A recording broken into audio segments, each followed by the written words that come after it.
Waka. Waka. Yupiu ko.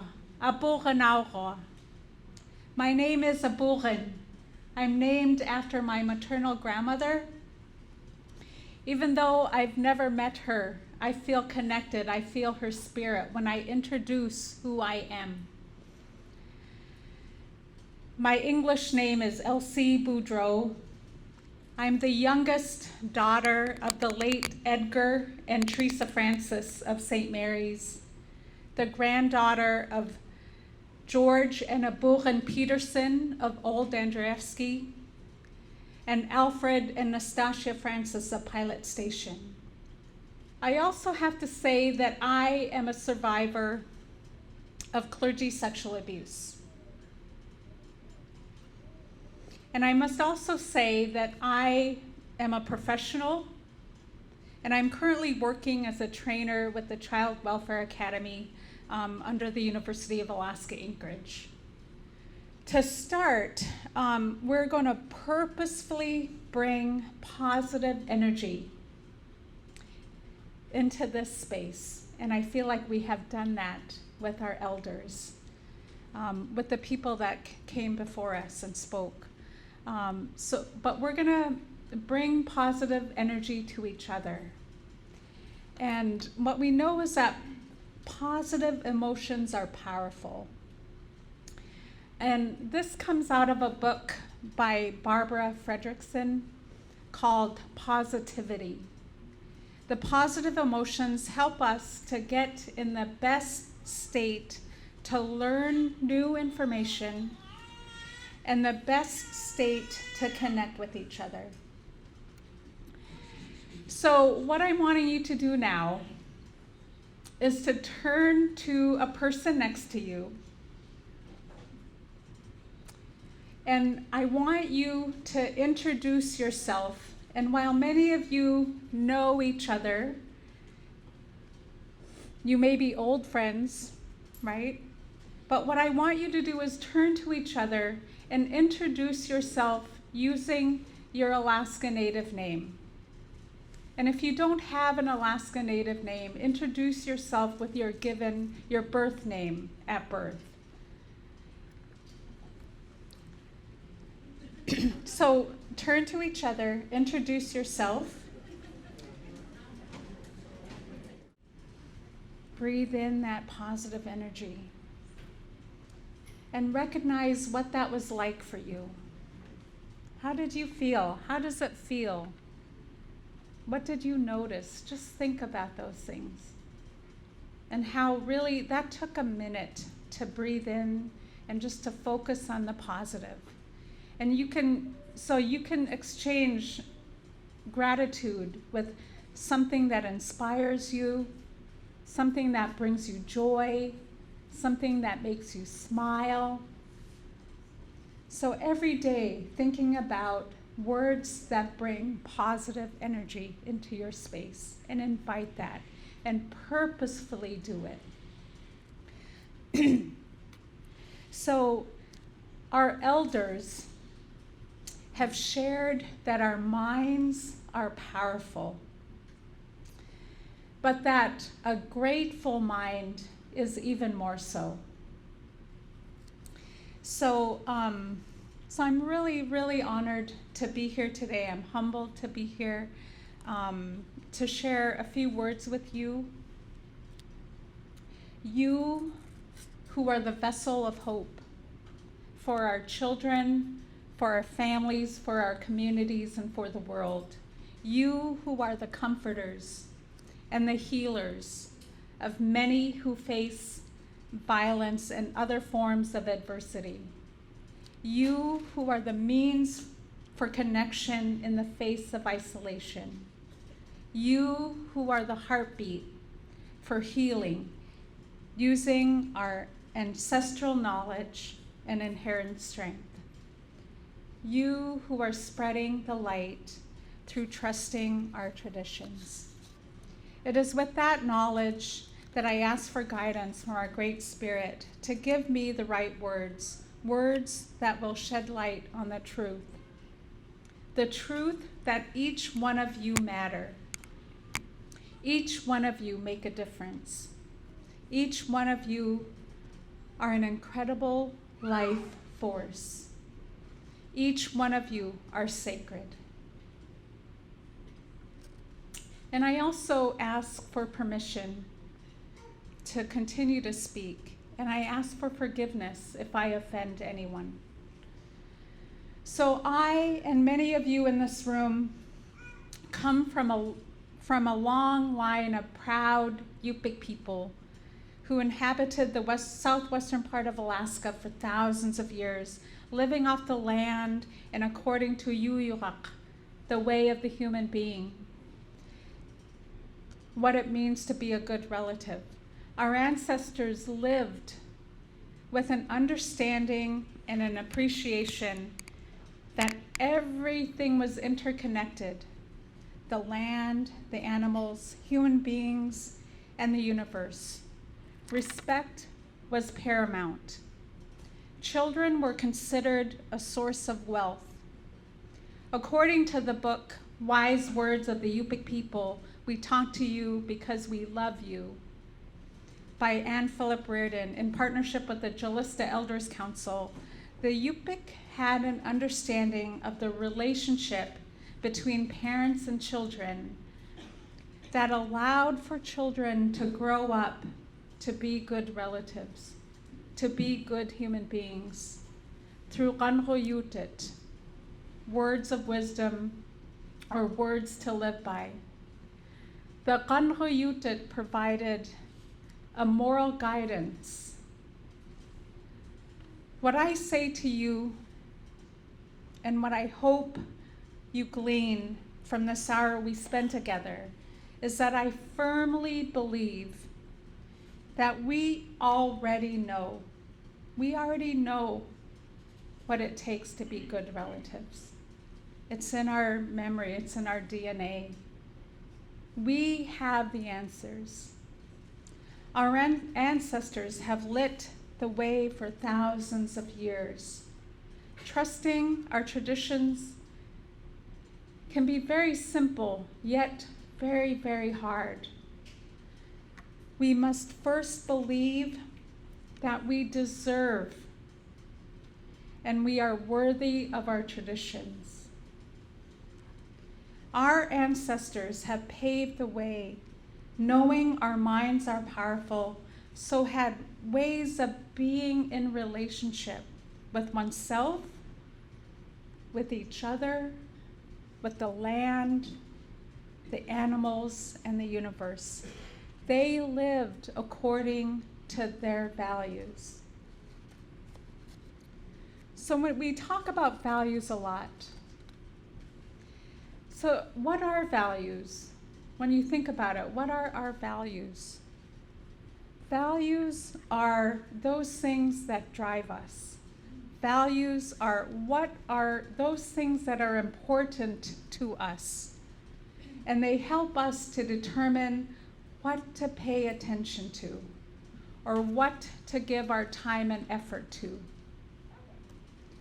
When we consider values, those principles that are important in life, we turn to our elders.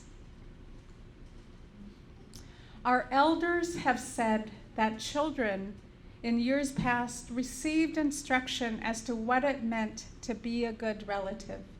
They received that instruction in a loving way. And they received that instruction even before they were born. According to Paul John of Tuksuk Bay, he says, we are supposed to use the ways of our ancestors, only disciplining our young people with love. That instruction continued throughout one's life, and it was a reciprocal process. Those children in turn grew up to be elders that taught the young the same values. And the values of compassion and respect lay the foundation I'm not sharing anything new. We already know that, right? Compassion and respect lay the foundation. And acting compassionately, sharing and helping those in need was the first lesson taught to children. It was taught that actions of compassion elicited the gratitude of those one helped. And those thoughts of gratitude had a positive effect on one's future success as a human being living in a relational world. And I know the Tlingit people have looked at that as a form of good luck. This is not new. This is not new information. Parents were instructed not to hit children, particularly in the face. And I wonder why that is, right? Why particularly in the face? You think about, they say that when a child, and they would say, don't hit children, particularly a boy, in the face. And they say that when he grows up and faces those hits from the weather, he will quiver with fright and he won't be able to face it properly. It will be like the world is slapping him. Another instruction to parents, according to Frank Andrew, was not to discipline out of anger and not to yell at children when instructing them, as they would not listen when treated that way. It was also advised to not instruct children constantly, but only when they are feeling happy and their minds are not filled with negative thoughts. And that brings it back to that positive thinking, right? Because in that positive state, your mind is more open to learn new information and to make connections with people. They also told parents to raise children by not arguing with one another, not fighting with one another. They say children learn from their parents, implanting things in their minds immediately and never forgetting them. How many of you have seen children, you say something not directly to them, but they pick it up so quickly and you're surprised that they said that word? That just happened just the other day with us. And we had to remind ourselves to be careful of what we say in front of our children. And so our elders would also say that gingum dayo, those people, the children that come after us, was something parents should fear harming. That is why they say to raise children by being fearful over them, like something that doesn't belong to you, watching over them like something that is borrowed. Children do not forget how they were treated, and as adults will reciprocate both their gratitude and hurtful feelings. They say that breaking the mind of gingum dayo is dangerous. So I stand here and I speak both as a victim, a survivor, from that standpoint, and also from a professional, as a Yupik woman, having grown up in the village of St. Mary's. And for me, when I consider what it means to be a human being, a good relative, I had to learn, I had to relearn and shift what it meant to be human, to be Yupik as a result of the sexual abuse I suffered by a Catholic priest from the time I was 10 years old until I was 19. Father Poole was a family friend, and he lived in St. Mary's long before I was born. And he always said that when you go to college, I will come for your 19th birthday. And he did that. And I went to school in Helena, Montana, and he said Mass in my dorm room. And it was during that visit when he came that I wrote him a letter. And I said that I don't ever want to be alone with you again. And after that, I never was. And since that time, I have had to adapt to a world where he no longer was, quote unquote, this is what he would say to me. I had to adapt to a world where he was no longer my father, my brother, my friend, and my lover. And those were the words he would say to me. But I had to adapt and rather be I had to shift in my mind and see that he was the person who used his position and his power to satisfy his own needs. I have had to adapt to a world where I can no longer, look to the Catholic Church as a means of providing for my sense of spirituality, my sense of connection. I have had to accept the fact that the church hierarchy knew long before I was born that Father Poole had, quote unquote, problems with young girls, but did nothing to protect me or the 20 or so other girls who came forward after I filed the lawsuit. I have had to adapt to a world where I accept myself not only as a victim of sexual abuse, but as a proud Yupik woman, today wearing a Hawaiian dress, but as a proud Yupik woman on a journey to help my Native people, integrating my vulnerability and my strength.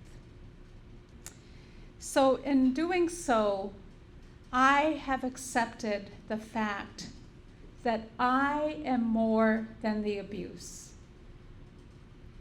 And it is my hope that all who experience and witness any types of abuse, violence, be it sexual, physical, or any other adversity, can believe at least that they are more than the abuse. We are, as Native people, more than the abuse. We are more than our traumas. We are sacred, spiritual beings with a mind, a powerful mind, and a heart. And I want to say to each one of you that each one of you are enough. You are enough. And I was in Canada not long ago, and I shared my story, and a lady shared her story, and she said she used to question whether or not, when you think about healing, how do you know when you've arrived, when you've healed? And she came to the conclusion that she has healed enough to connect with people. So in that way, we have healed enough collectively as a Native people to hold our children up. We know all too often that our experiences that we see every day tell us differently the eyes of the children that we see, the women that we see. It paints a heartbreaking picture. Many of our children, too many of our children and families experience and witness unnecessary deaths due to violence at too high of a rate. Unnecessary deaths. They endure the physical, emotional, psychological, and sexual abuse over generations. Not only are we seeing children who are currently being abused, but we are seeing children whose parents were victims of familial abuse. When I worked at Alaska Cares as an advocate, we were seeing children whose parents had been sexually abused by clergy. And so we know that cycle continues, and we are witnessing the generations of trauma every day in the eyes of our children. The numbers speak for themselves, and too many of our young people feel despair. Too many of our young people feel self-loathing. Too many of our young people feel shame. And shame is different than guilt. When we talk about shame and guilt, guilt is more about the behavior. I did something wrong. I'm sorry, I did something wrong. Brené Brown talks about that. Whereas shame is, I'm sorry, I am wrong. It's about the person. They believe in the core of who they are that they are not worthy. So too many of our children feel that shame. Too many of our children, our families, our communities experience trauma. And what we know, trauma is an experience or an event that overwhelms our capacity to defend or to protect ourselves. For most things, when we think about our lives, at the root, trauma oftentimes is at the root of that, of things in our lives. And we don't have to look far to see how trauma is impacting our children, our families, and our communities. We don't have to look far. And it is almost as though the world is darkened by the many forms of trauma. And our children are looking for guidance, are looking for that light. So what kind of world are we wanting to provide for our children? One of fear or one of love? Our ancestors have said we have an inherent right to love. I choose love. So if someone were to ask me what the most important thing we can do for our children, for our families, for our communities, I would tell them to believe children, to nurture their spirit, to love them. Our job today and every day is to be heroes for our children, to dare to show up and acknowledge, believe, nurture, validate, and love. Our job every day is to be the light, to show them the way, to raise them like we are fearful of them, like our elders have shared. We need to heal our open wounds and acknowledge the scars of historical trauma and how it plays out every day. Our children are crying out with broken hearts, minds, and broken spirits. When a child can describe the details of sexual acts that they should have no knowledge of, we need to believe them. We need to focus on healing. Like our Yupik elder, Dr. Rita Blumenstein, she says, to heal is to become ourselves, to become the light within. It is to accept ourselves and what we feel, and in doing so, accept others. It is to be a real person. And my friend, Dr. Gretchen Smelcher, who's a trauma expert, wrote a book called Journey Through Trauma. And she says that we heal in relationship. And she says no one heals alone. And just like Gloria O'Neill was talking about today, it's in relationship that we make those connections. And it's in relationship that we heal. So I want to add that we also need to collectively acknowledge our resilience as Native people and use that strength. Use the strength of our resilience. It's alive and well. We are resilient people. And use that as a foundation. It is our foundation. It is who we are. It is in our genes. Use that as a foundation to then acknowledge and resolve the grief and pain that comes with what we call historical trauma.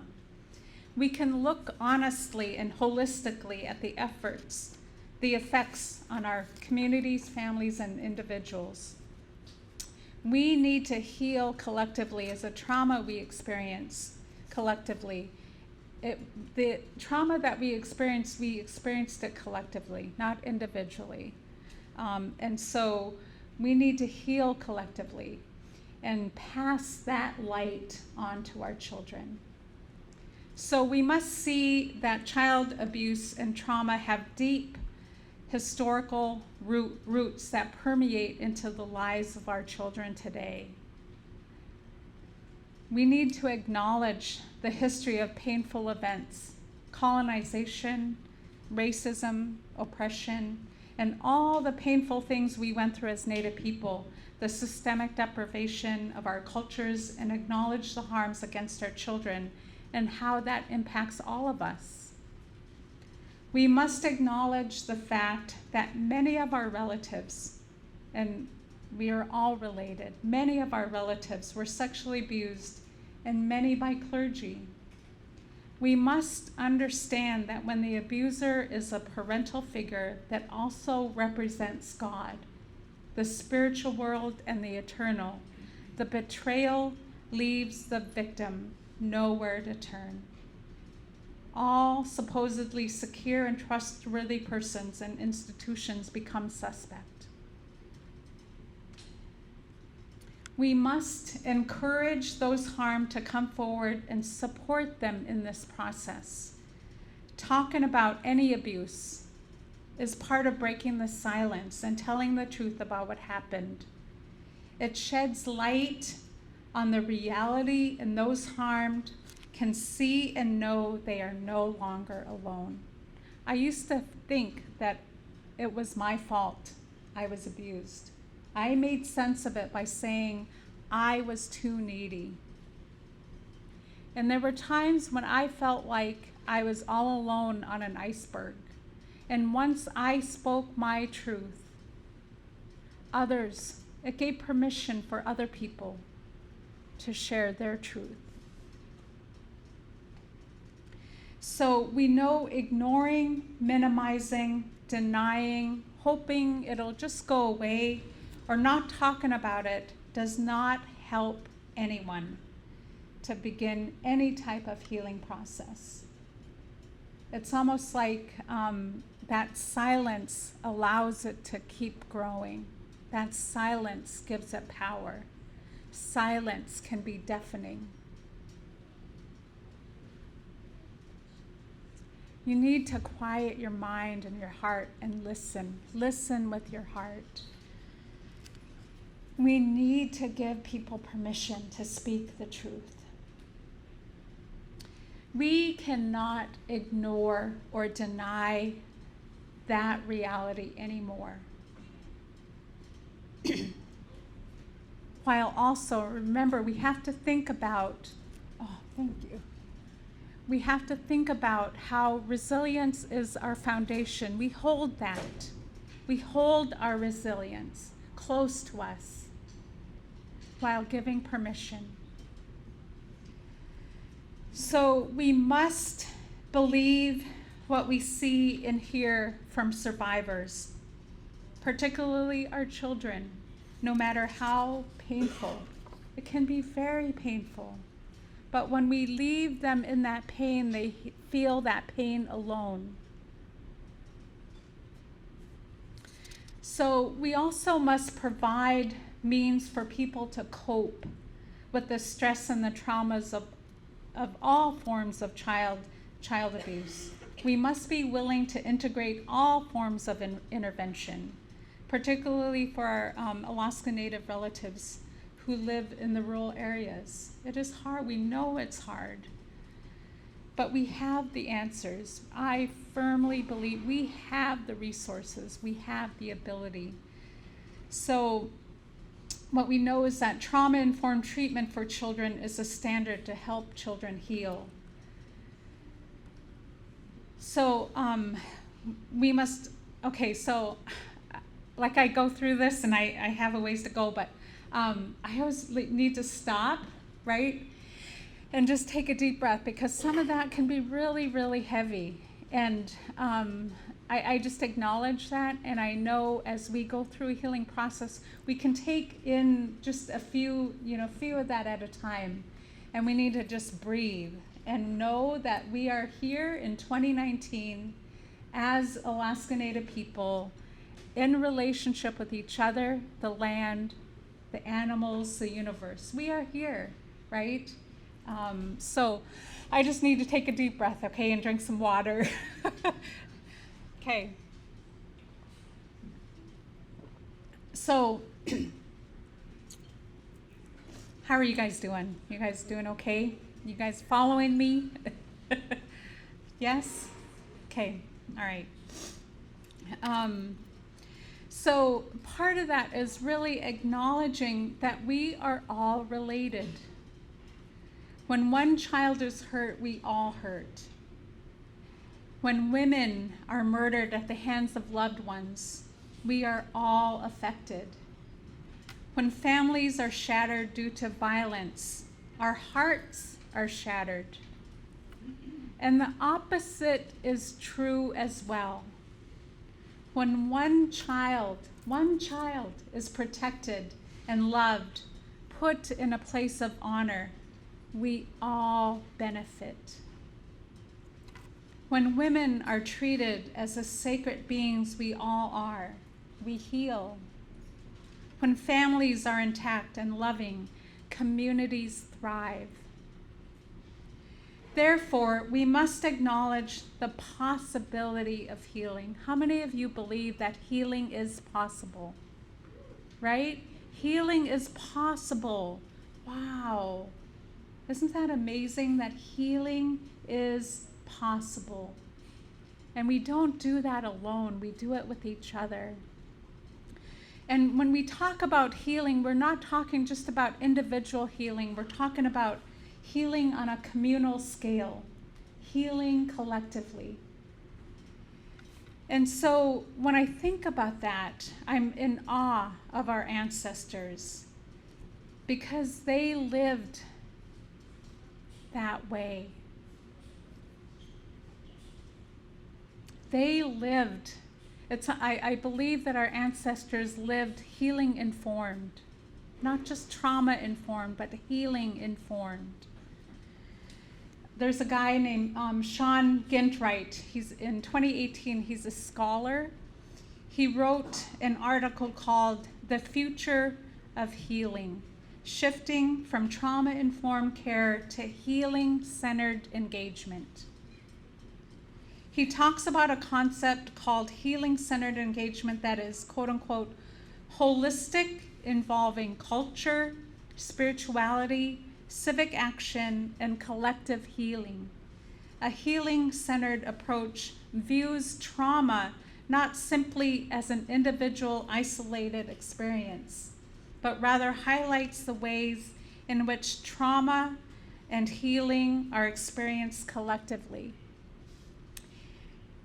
And that's where, when we consider the theme of this year's Rural Providers Conference, trusting our traditions, right? What is it? I have it written down. What is our theme, you guys? Spreading the light through trusting our traditions, right? When we think about that theme, that's where we know that connection to our ancestral knowledge comes in. That trusting our traditions helps paint a picture. It helps paint a holistic picture. Our ancestors, like I was saying, I believe, were very much trauma-informed, and they were healing-informed. They were healing-centered. They viewed the whole person, and they viewed the person interconnected with themselves, each other, the land, and the universe. So basically what all of this comes down to is being a good relative. We must acknowledge our current situation of trauma and embrace and trust our traditions. We need to be healing informed and plan for healing as good relatives do for generations to come. I worked with over 300 clergy abuse survivors, and one of the survivors shared that because he felt so ashamed, so uncertain about himself, he put himself outside the circle of community. We know that we cannot survive without community, that we can rely on our own ways by grasping the wisdom of our elders to help define who we are while acknowledging our connection to the land, each other, and our values. We understand to ensure, regain, and restore healthy communities, we need to find and regain that connection to spirit, that connection to all that is sacred. And that is the basis of who we are as Native people, as human beings. We must ensure that all people are within the circle of community.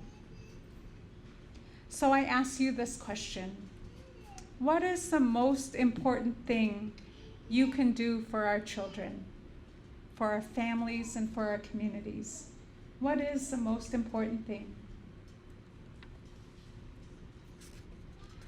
If your answer is to embrace our inherent rights of love, to believe and live like we believe we are the answer to our ancestors' prayers, interconnected with each other, the land, and the animals, stand. If you believe that, stand. I ask you to stand. I had attended a Rural Providers Conference some time ago, and when I first found my voice as a survivor of clergy sexual abuse, it's almost like I wanted to yell it on the mountaintop, and I wanted to encourage everybody to talk about this in a safe way. But I was told by a very, very respected elder, someone that I love dearly, and at this time when I attended this Rural Providers Conference, it was some years ago, sexual abuse was not even mentioned. People couldn't talk about sexual abuse. It was too painful. And I remember talking to this elder, and she told me, she said, it took many years for us to talk about alcohol abuse. And it's gonna take that amount of time to talk about sexual abuse, but we're on our way.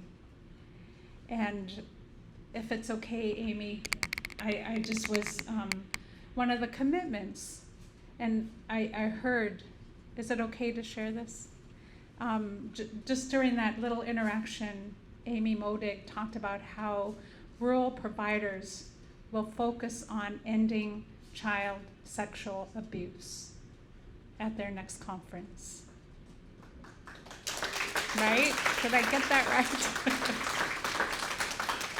So what we know about child sexual abuse is that it's a spiritual abuse, and it leaves a mark on the souls of many of us. And one survivor talked about how it's like a dark mark on his soul. And by spreading the light through trusting our traditions, we are shedding light on that dark mark of our soul. And it's almost like we're giving light and the breath of light with the strength of our ancestors. And that's why I believe we already know. We already know what it takes to heal. And we are healed enough to share that light with our children. So,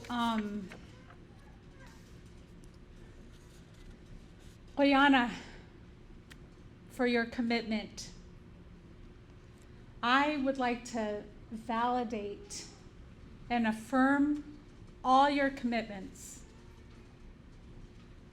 And I would like to affirm that each one of you in this room, you are the vessel of hope. You are the vessel of hope for our children, for our families, for our communities, and for the world.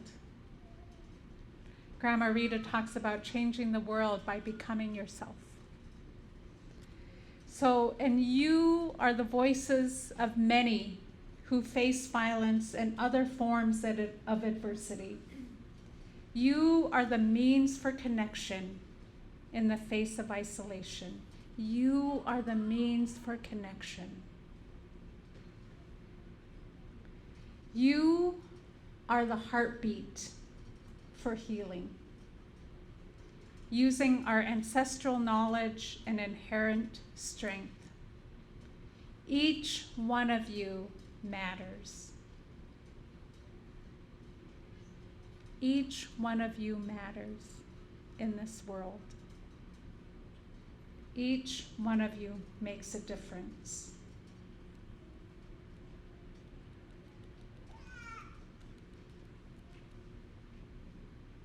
Each one of you are an incredible life force.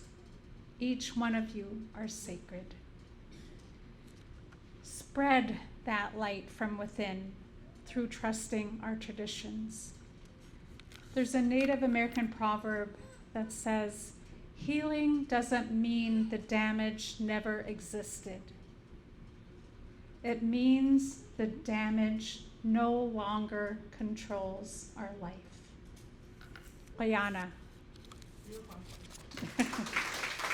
Boy.